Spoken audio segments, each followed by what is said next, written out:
Today, I'm also signing an executive order to instruct the Departments of Defense and Homeland Security to begin preparing the 30,000-person migrant facility at Guantanamo Bay. Most people don't even know about it. We have 30,000 beds in Guantanamo to detain the worst criminal illegal aliens threatening the American people. Some of them are so bad we don't even trust the countries to hold them because we don't want them coming back, so we're going to send them out to Guantanamo. Yes, concentration camps. Remember, when I said that Trump said that he's going to do this and that this is real, there's a real problem and it's real Nazi I just want to remind you that people were like, nah, it won't happen. Well, it has. Capacity immediately, right? And tough. It's a tough place to get out of. Today's signings bring us one step closer to eradicating the scourge of migrant crime in our communities once and for all. And it was just it's just an unforced error that we even have to be doing this. Now we need Congress to provide full funding for the complete and total restoration of our sovereign borders, as well as financial support to remove record numbers of illegal aliens.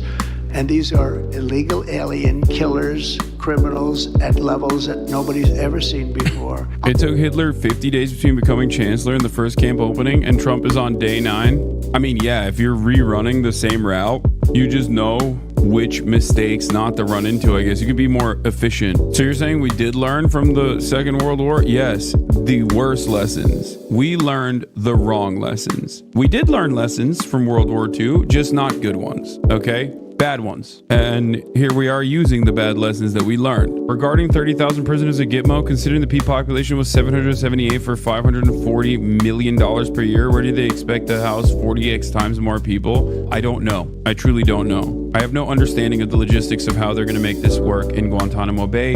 As far as I understand, it's not that big of a facility. So I don't know how that would work. This is how Defense Secretary Pete Hegseth discusses repurposing the golf course at Guantanamo Bay to house immigrants who are delayed in the deportation process. Oh, camps. Oh, camps. Got it. So I want to make sure I understand this the way you described it. Of course, the image that's going to be evoked by many people when you say Guantanamo Bay is going to be the prison side of Guantanamo Bay.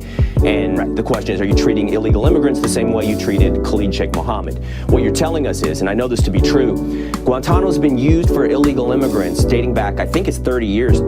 Bill Clinton used it for something very similarly back in the 1990s. So you're going to be using it as a way station, in essence, where criminal illegal immigrants are not yet accepted. Hey, there are plenty of facilities inside of the United States of America, guys. Why is it that they're using the one in Cuba? I wonder why they're choosing to use the one facility that is a military facility on Cuban soil. It's to play the same song and dance that we have like some sort of respect for international human rights or our own domestic rights, by the way. That's it. It's to act out the lie that we actually care about due process or whatever otherwise, but there is no due process on Cuban soil. That's why Guantanamo Bay operates. That's why Guantanamo Bay after 9/11 was used as a facility for torturing terrorists, people that we had declared enemies of the state, because it's not on American soil. So technically, given its status being on Cuban soil, things that were declared unconstitutional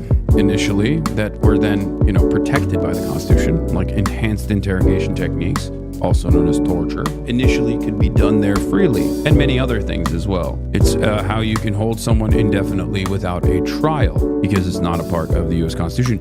It's where you can hold people indefinitely without a trial or without any investigation of whether or not they actually committed a wrongdoing or not. A denial of habeas corpus, okay? It's a permanent involuntary hold facility because it is not on U.S. soil technically. Because if you were to do it on U.S. soil, then, some legal hurdles would have to be cleared. Squad cars for deportation and process. And not every action we went on had a criminal warrant attached to it. In New York City, if a criminal warrant is attached, New York Police Department officials will assist. So the others were simply immigration enforcement maneuvers. Wow, so no criminal enforcement, no criminal warrant, and no criminal enforcement whatsoever. I just don't understand, the Dominican guy that was randomly there, that is being deported, and numerous other people. Would they deport random legal migrants? They are talking about deporting, or at the very least, taking away the paperwork of legal migrants, yes. So that will happen in due time. They're literally talking about denaturalization as the final part of this plan, this master plan. So, but yeah, they've already shut off the CBP-1 applications that legal asylum seekers were using, and they had their appointments. So basically, while they claim that they're going after illegal immigrants who have done heinous crimes or whatever, no, they're not doing that. They're actually just simply going after everyone and anyone that could be considered undocumented at any given moment, unless you were born on U.S. soil. And even if you were born on U.S. soil, there could be a point where you could get denaturalized or exiled. I hear Trump signed an order to put migrants in camps in Gitmo. He did do that. And also the Secretary of Defense was talking about how they're going to build camps on top of the golf course at Gitmo to house additional migrants, because Gitmo at its peak had like almost 800 people in it. Not a very large facility, but good thing our current Secretary of Defense, who worked at Guantanamo Bay, is now tasked with building camps. Bro, you gotta be playing? No, I'm not. I don't know how many times I explained this. This is probably the I told you so moment of all time. It's one of those things that I wish I was completely wrong on, okay? But it seems to be that I'm not wrong on this. And it's something that I've been talking about, not just this past election cycle. It's something that I've talked about for years at this point. That if you consistently dehumanize undocumented immigrants and lie about them, and the Democrats don't actually counter message against that, then inevitably the Republicans will dominate the conversation, and everyone will come to this false notion that undocumented migrants are all bloodthirsty, murdering drug dealers who serially kill babies and must be violently removed from this country. And in that process, that violent removal is, of course, going to be costly, horrifying, and a lot of people are going to get swept away, not dissimilar to what Nazi Germany did. That's it. And that's where we're at currently. As was obvious, Democrats compromising on basic things like due process, civil rights would not result in some sort of Republican goodwill or electoral benefit. It's just leading the Democrats looking spineless as they possibly helped Trump throw migrants in Guantanamo. 58 Democrats helped Republicans pass the Lake and Riley Act, which will enable Trump's ICE to put migrants accused of shoplifting, not convicted, not charged, accused of shoplifting without due process. Do you understand how psychotic that is? If only there was someone who's warning about this for literally years and years and years and years, okay? And that's the reason why they have to utilize Guantanamo Bay. Because if they were to do this in an American prison facility within the American borders right now, they would actually still run into problems. You know what I mean? They would run into some legal hurdles, just like the judge that issued an injunction, just like judges that, still will hear an executive order come down and go, that's unconstitutional. What the f are we doing here? And they can't have that.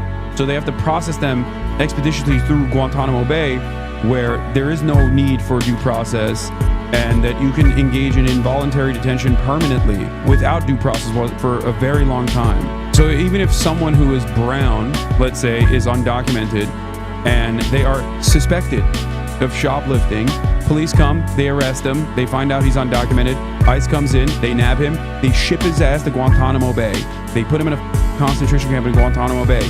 He is now in permanent involuntary detention with no trial. Do you understand what that is? That means every single time some racist sees a brown person, they can just call the cops and say, this guy actually did something wrong, did something illegal, and ICE will come and nab them and deport them.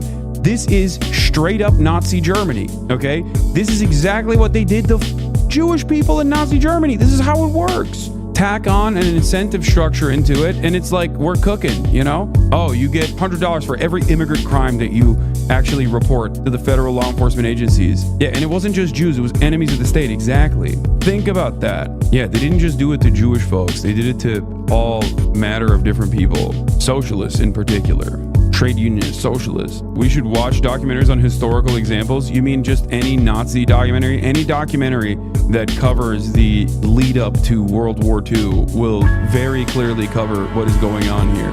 Okay? Straight up any. Like, you can watch any, even like a shittily made one, okay? It doesn't have to be a particularly good one. You could watch like simplified history style YouTube videos and get a pretty decent understanding of exactly what's going on right now and what is to come, okay? Even the anti-trans, Nazis were super anti-trans, okay? The first book burning that the Nazi Party engaged in was research dedicated to transgender medicine. Literally, down to the anti-trans, like it is a one-to-one, a direct one-to-one. Reactionary politics doesn't change all that much. Obviously, you have to adopt to the current time frame and the current culture and maybe change the language a little bit, but the underlying sentiment is still the same. Oftentimes the targets are the same as well. Some exceptions to that, for sure.